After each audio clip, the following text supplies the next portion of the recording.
ರನ್ಯಾರಾವ್ ಕಥೆ ಹೇಳ್ತಾ ಇದ್ದೆ ನಾನು. 14 kg 800 ಗ್ರಾಮ್ ದುಬೈ ಬಂಗಾರವನ್ನು ಎಮಿರೇಟ್ಸ್ ಫ್ಲೈಟ್ನಲ್ಲಿ ಬೆಂಗಳೂರಿನ ತನಕ ಯಶಸ್ವಿಯಾಗಿ ತಂದು ಏರ್ಪೋರ್ಟ್ನಿಂದ ಹೊರಗಡೆ ತರೋದಕ್ಕಾಗದೆ ಸಿಕ್ಕಾಕೊಂಡಂಥ ನಟಿ IPS ಅಧಿಕಾರಿ ರಾಮಚಂದ್ರ ರಾವ್ ಮಗಳು ಇವತ್ತು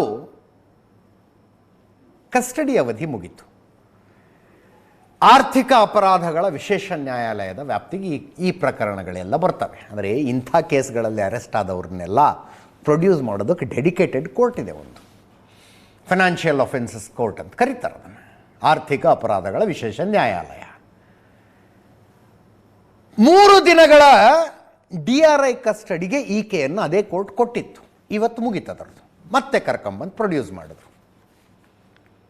DRI ಪರ ಒಬ್ಬ ವಕೀಲರಿರ್ತಾರೆ, ಅವ್ರನ್ನ SPP ಸ್ಟ್ಯಾಂಡಿಂಗ್ ಕೌನ್ಸಿಲ್ ಅಂತ ಕರೀತಾರೆ. ಜೊತೆಗೆ ರನ್ಯಾರಾವ್ ಪರನೂ ವಕೀಲರು ಇರ್ತಾರೆ. ಈಗ 4 ದಿವಸದ ಹಿಂದೆ ಯಾವ ಕಾರಣಕ್ಕೂ ಕಸ್ಟಡಿ ಕೊಡಬೇಡಿ, ಇವ್ರನ್ನ ಬೇಲ್ ಕೊಟ್ಟುಬಿಡಿ ನಮಗೆ ಅಂತ ರನ್ಯಾರಾವ್ ಪರ ವಕೀಲರು ವಾದ ಮಾಡಿದ್ರು. Of course they are paid for that. ಅದಕ್ಕೋಸ್ಕರನೇ ಬಂದು ಕರೆಸಿರ್ತಾರೆ ಅವ್ರನ್ನ, ಅಂದರೆ ಜಾಮೀನು ಕೊಡಿ ಅಂತ ವಾದ ಮಾಡೋದಕ್ಕೆ ಅಂತ. ಬಟ್ ಇಂಥ ಕೇಸ್ಗಳಲ್ಲಿ ಕೇಳಿದ ತಕ್ಷಣ ಜಾಮೀನು ಸಿಕ್ಕಿಬಿಡುತ್ತಾ ಎಲ್ಲ ಗೊತ್ತಿರುತ್ತೆ.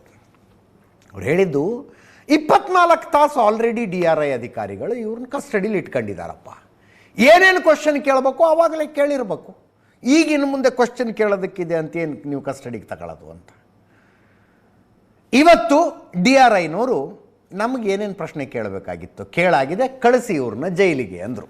ಜೈಲಿಗೆ ಕಳಿಸಿ ಅಂತ ನ್ಯಾಯಾಧೀಶರು ಪ್ರಶ್ನೆ ಕೇಳ್ತಾರೆ. ನಿನಗೇನಾದ್ರು ತೊಂದರೆ ಆಯಿತಾ, ನಿಮಗೇನಾದರೂ ತೊಂದರೆ ಆಯಿತಾ, ಅಂದರೆ ಕಸ್ಟಡಿಯಲ್ಲಿ ಏನಾದ್ರು ತೊಂದರೆ ಆಯಿತಾ ಅಂತ. ಕಣ್ಣೀರ ಧಾರೆ ಶುರುವಾಗ್ಬಿಡ್ತಂತೆ ಕೋರ್ಟ್ನಲ್ಲಿ. ನಮ್ಮ ಕೋರ್ಟ್ ಬೀಟ್ ರಿಪೋರ್ಟರ್ ರಮೇಶು ಇಡೀ ಪ್ರೊಸೀಡಿಂಗ್ ನಡೆಯೋ ಕಾಲ ಅಲ್ಲೇ ಇದ್ರು. ಹೇಳ್ತಾಯಿದ್ರು ಅವ್ರಿಗೆ ಇಷ್ಟು ಕಣ್ಣೀರನ್ನು ಕೋರ್ಟ್ನಲ್ಲಿ ಇದೇ ಫಸ್ಟ್ ಟೈಮ್ ನೋಡಿದ್ದು ಅಂತ.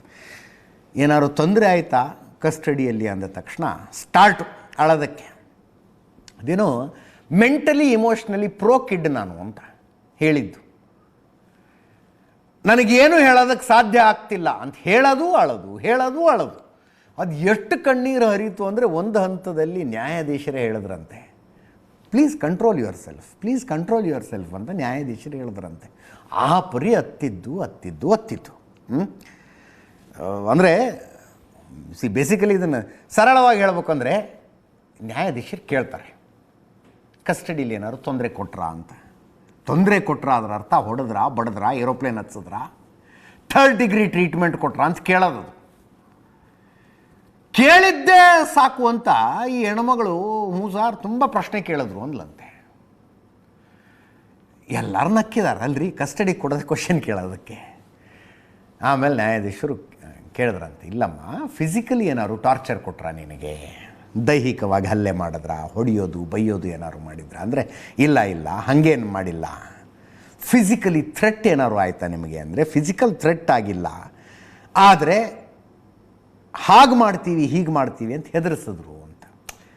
ತನಿಖೆ ಮಾಡೋವಾಗ ಹೇಳೋದಿಲ್ವಾ, ನೀನು ನೋಡ್ಕೋತೀವಿ, ನೋಡ್ತಾ ಇರು, ಕೇಸ್ ಎಷ್ಟು ಸ್ಟ್ರಾಂಗ್ ಆಗುತ್ತೆ, ಏನೇನಿದೆ ಹೇಳಿಬಿಡು, ಹಾಗೆಲ್ಲ ಅಂತಾರಲ್ಲ, ಅದನ್ನು ಹೇಳಿ ಹೆದರಿಸಿದ್ರು ನಮಗೆ ಅಂತ.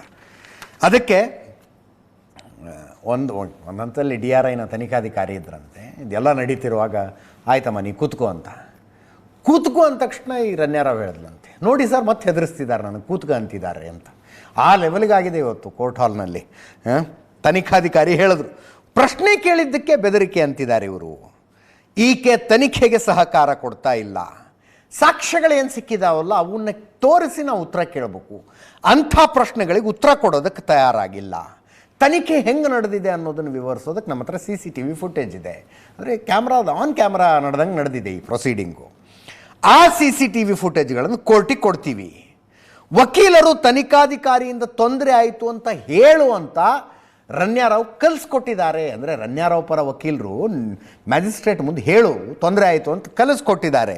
ಅದಕ್ಕೆ ಈಕೆ ಹಿಂಗೆ ಹೇಳ್ತಾ ಇರೋದು ಅಂಥೇಳಿ ಕ್ಲೋಸ್ಡ್ ಎನ್ವಲಪ್ಪಲ್ಲಿ ತನಿಖೆ ಇಲ್ಲಿ ತನಕ ಏನು ಬಂದಿದೆ ಅನ್ನೋದನ್ನು ಅದರ ವಿವರಗಳನ್ನು ಕೊಟ್ರಂತೆ.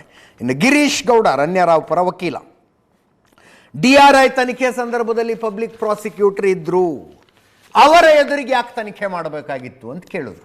ಆವಾಗ ಮಧುರಾವ್ SPP ಅವರು DRI ಅಧಿಕಾರಿಗಳಿಗೆ ಸಲಹೆ ಕೊಡೋದಕ್ಕೆ ಹೋಗಿದ್ದೆ ನಾನು ಅಂತ. DRI ವಕೀಲ ನ್ಯಾಯಾಂಗ ಬಂಧನಕ್ಕೆ ಕೊಡಿ ಅಂತ ಅವ್ರು ಹೇಳಿದ್ರು. ರಣ್ಯಾರಾವ್ ನಾನು ತನಿಖೆಗೆ ಸಂಪೂರ್ಣ ಸಹಕರಿಸಿದ್ದೀನಿ, ಒಂದು ಸಲ ಅಷ್ಟೇ ಅವ್ರು ಹೇಳಿದ ಕಡೆ ಸೈನ್ ಹಾಕೋದಿಲ್ಲ ಅಂತ ಹೇಳಿದ್ದು, ಉಳಿದಂತೆ ಹೇಳದಲ್ಲೆಲ್ಲ ಸೈನ್ ಹಾಕಿದ್ದೀನಿ. ನಿನ್ನೆ ವಕೀಲರು ನನ್ನ ಮನೆ ಅಡ್ರೆಸ್ಸು, ಮ್ಯಾಪಿಂಗು, ಲೊಕೇಶನ್ ಎಲ್ಲ ತಗೊಂಡ್ರು, ಯಾಕೆ ಆ ಡೀಟೇಲ್ಸ್ ತಗೊಂಡಿದ್ದಾರೋ ಗೊತ್ತಿಲ್ಲ ಅಂತಂದರು. ಅದಕ್ಕೆ ಮಧುರಾವ್ SPP ಪ್ರಶ್ನೆ ಕೇಳಿದ್ದಕ್ಕೆ ತೊಂದರೆ ಅಂತ ಹೇಳೋದು ಸರಿಯಲ್ಲ, ಪ್ರಶ್ನೆ ಕೇಳಿದಾಗ ಅದು ಆರೋಪಿಗೆ ನೋವಾಗಿರಬಹುದು, ಆದರೆ ನಾರ್ಮಲ್ ಪ್ರಾಸೆಸ್ ಅದು ಅಂತ ಎಲ್ಲ ಹೇಳಿ ಕಸ್ಟಡಿಗೆ ಕೊಡಲಾಯಿತು.